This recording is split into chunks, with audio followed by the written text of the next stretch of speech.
Bonjour à tous, nous continuons cette série de vidéos sur les relations entre les Arméniens et Venise par deux épisodes sur les négociants de rang international originaires de la Nouvelle Julfa.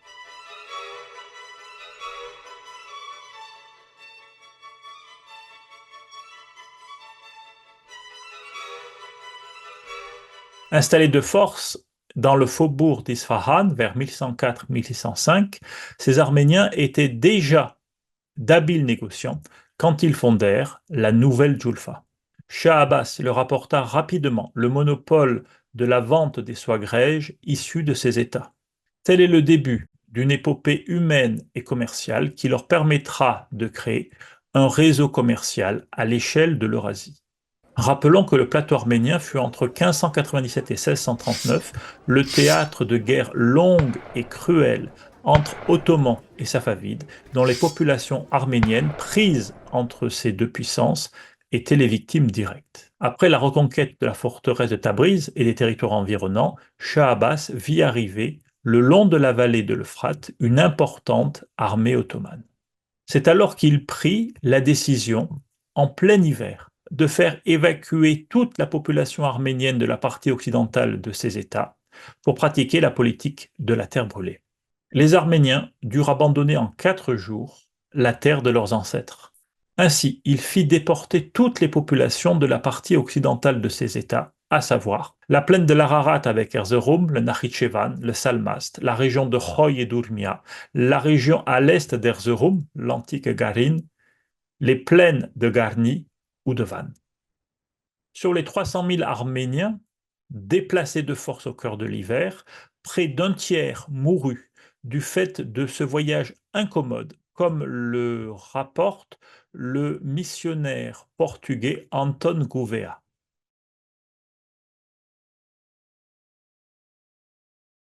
Une partie de la population fut envoyée dans le Fars de manière à mettre en valeur cette région désolée par ses aptitudes au commerce et à l'artisanat, et particulièrement par la culture de la soie.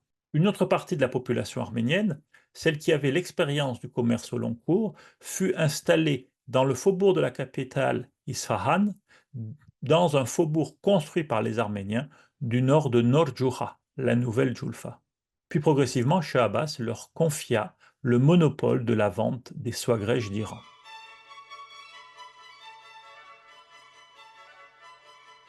Shah Abbas, après avoir stabilisé la situation militaire, chercha à développer le commerce entre ces États et l'Europe.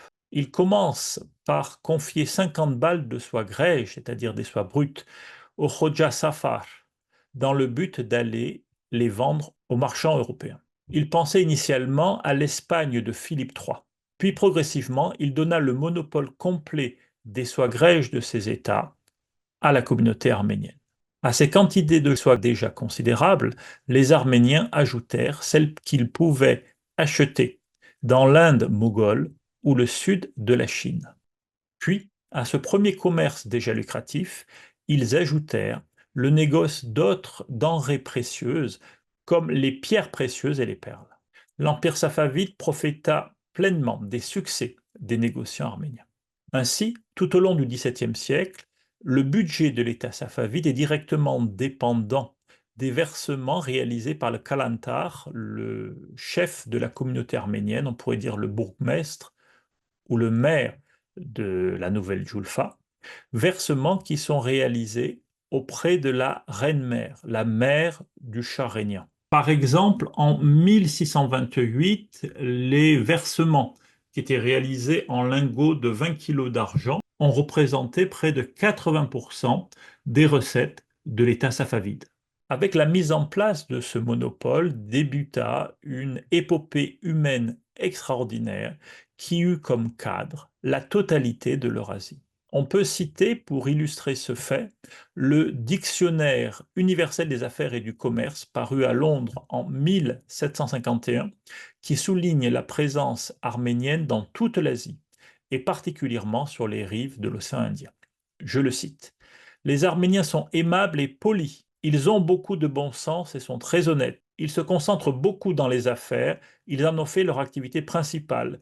Ils sont non seulement les maîtres de l'ensemble des affaires du Levant, mais détiennent également une grande part des affaires dans les plus importantes villes d'Europe. C'est pourquoi il est très fréquent de rencontrer des Arméniens à Lahore, Vienne, en Angleterre, en Hollande, tandis que de l'autre côté, ils voyagent dans les territoires de l'empire du Grand Moghol, Siam, Java, l'archipel des Philippines et autres territoires encore plus à l'est. Fernand Braudel, le maître par excellence de l'histoire économique en Méditerranée orientale, a souligné l'importance du commerce arménien. Je le cite. Les Arméniens, concurrents pugnaces des autres négociants, ont colonisé l'espace méditerranéen. Ainsi, ces habiles caravaniers sont devenus d'authentiques princes négociants qui bâtirent quelques-unes des fortunes en numéraire parmi les plus considérables des XVIIe et XVIIIe siècles, tout en ayant réglé tout au long de leur itinéraire taxes, péages et impôts leur permettant de traverser de part en part toute l'Eurasie. Revenons à Fernand Braudel qui décrit ainsi leur commerce, et je le cite à nouveau.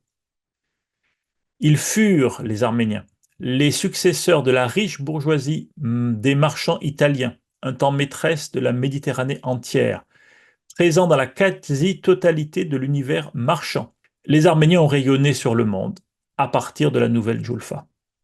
C'est ainsi que ces princes négociants ont vendu un certain nombre des plus grosses pierres précieuses qui ont été négociées au XVIIIe siècle. Ces négociants arméniens s'établirent de manière ponctuelle ou plus durable à Venise, Moscou ou Amsterdam, du littoral de Chine ou de l'Inde jusqu'à l'Éthiopie.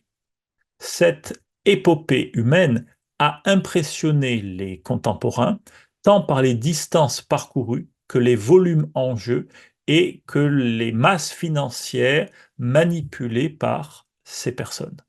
Qu'il suffise de rappeler ici les paroles d'un des principaux philosophes européens du XVIIIe siècle. Je veux dire quelqu'un qui ne s'appelait rien moins qu'Emmanuel Kant.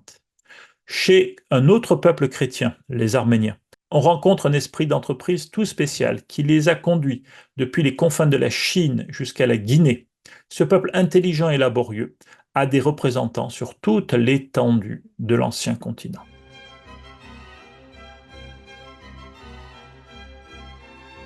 Venons-en maintenant au rôle des Arméniens dans l'économie vénitienne. Ils y étaient présents depuis des siècles, mais c'est au XVIIe siècle qu'ils eurent une place sans équivalent. Nous avons vu déjà le rôle joué par le Khoja Safar, envoyé comme ambassadeur en 1603, avant qu'il ne devienne lui-même le Kalantar, à la mort de son père en 1618. Il va nous suffire de citer un certain nombre de textes officiels de la Sérénissime pour prendre le pouls de l'importance des Arméniens dans le commerce de Venise tout au long du XVIIIe siècle. Ainsi, le Sénat décrétait en 1140 de faire, je cite, toutes les facilités à cette nation bien méritante et qui maniait des sommes considérables. Peu après, au moment de la guerre de Crète entre 1145 et 1169, la Sérénissime décidait des mesures particulières. Je cite, dans la conjoncture actuelle, les affaires des Arméniens, dont on peut dire qu'elles sont uniques dans la ville, peuvent être plus facilement rassemblées et promptement expédiées. Un avis du Conseil des Cinq Sages disait explicitement, dans la conjoncture actuelle, le négoce de notre ville est très restreint. Cette nation, les Arméniens, a le soutien du Conseil dans une très large mesure. La nation arménienne estimée et préférée. Un peu plus loin, le peuple arménien peut être recommandé pour les délibérations publiques. Les Arméniens et les Perses, c'est-à-dire les Perses arméniens, sont ici les étrangers les plus nombreux et nous leur devons presque exclusivement notre commerce dans ces régions. Tout ce qu'elle entreprend, la nation arménienne, procure beaucoup d'argent. Les marchands apportent des bénéfices considérables à notre cité.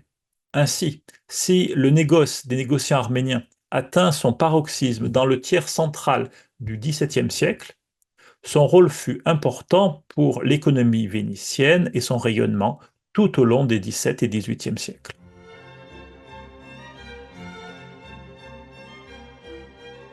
les Arméniens acquirent une importance non moins importante dans le commerce en Asie. Ainsi, en 1114, une note de la direction londonienne des Indes orientales se désole de voir, je le cite, au bas mot, la moitié du commerce entre l'Inde, Manille et la Chine entre les mains des Arméniens.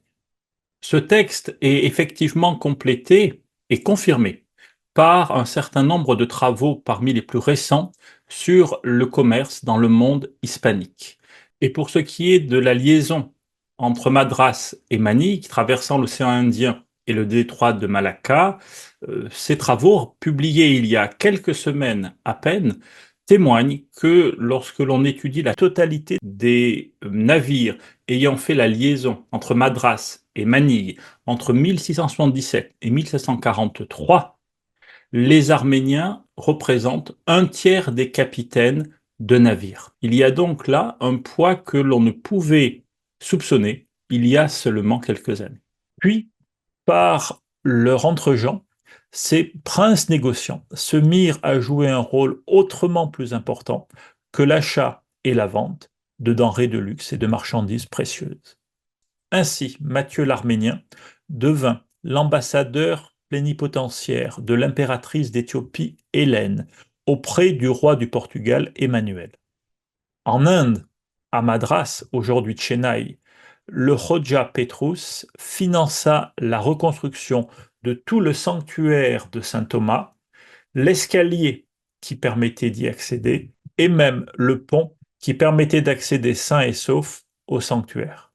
Avec les tsars de Russie, les relations sont encore plus étroites. Ainsi, les négociants arméniens se mettent à avoir des relations avec les Romanov dès 1628, c'est-à-dire une quinzaine d'années après la fondation de la dynastie. Ces relations vont être approfondies tout au long du XVIIe siècle. Et le projet de ces négociants, en dehors d'avoir des facilités de commerce avec la Russie, est d'encourager et d'amener l'État russe à envahir le Sud-Caucase afin de libérer les Arméniens du joug des puissances musulmanes, safavides et surtout ottomanes.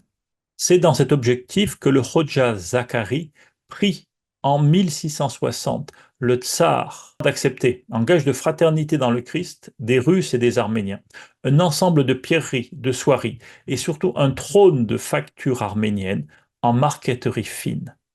Cette relation privilégiée va s'accentuer avec les souverains suivants et ce trône va être utilisé jusqu'au XIXe siècle pour le couronnement des tsars. Ce mouvement de conquête du Caucase va débuter sous le règne de Pierre le Grand en 1722, année du début de la révolte des Méliques du Haut-Karabakh qui va durer jusqu'en 1728. Il s'agit de la fameuse révolte de Mélik Bey qui va permettre aux Méliques du Haut-Karabakh et de Sioni de préserver, au moins dans une certaine mesure, leur autonomie. Ces hommes qui ont suscité l'émerveillement de Fernand Braudel peuvent être appelés princes négociants. Cette notion de prince n'est pas liée à la réalité de quartier de noblesse, mais au fait qu'ils affectent un train de vie princier et qu'ils sont perçus par leurs contemporains comme les princes du commerce international. Au milieu de quelques 200 familles et sur près de 2 siècles, 3 familles émergent comme les princes des princes, les primus inter patres. Il s'agit des Serpos, des Mirman et des Shiriman. Et c'est très exactement sur ces 3 familles que nous allons insister dans le prochain épisode. Si cette vidéo vous a plu, n'hésitez pas à vous abonner de manière à être averti par les autres vidéos de cette série, à nous laisser vos commentaires et à mettre éventuellement un j'aime. Un parcours de formation sur Venise et la tradition mikitariste sera proposé dans le cadre du campus numérique arménien dans les prochains mois. Plus d'informations sont disponibles dans la description. Les livres de sources d'Arménie en lien avec ce thème vous sont accessibles avec une réduction de 50% en utilisant le code Venise 2024. C'est tout pour cette fois. On se retrouve dans la prochaine vidéo.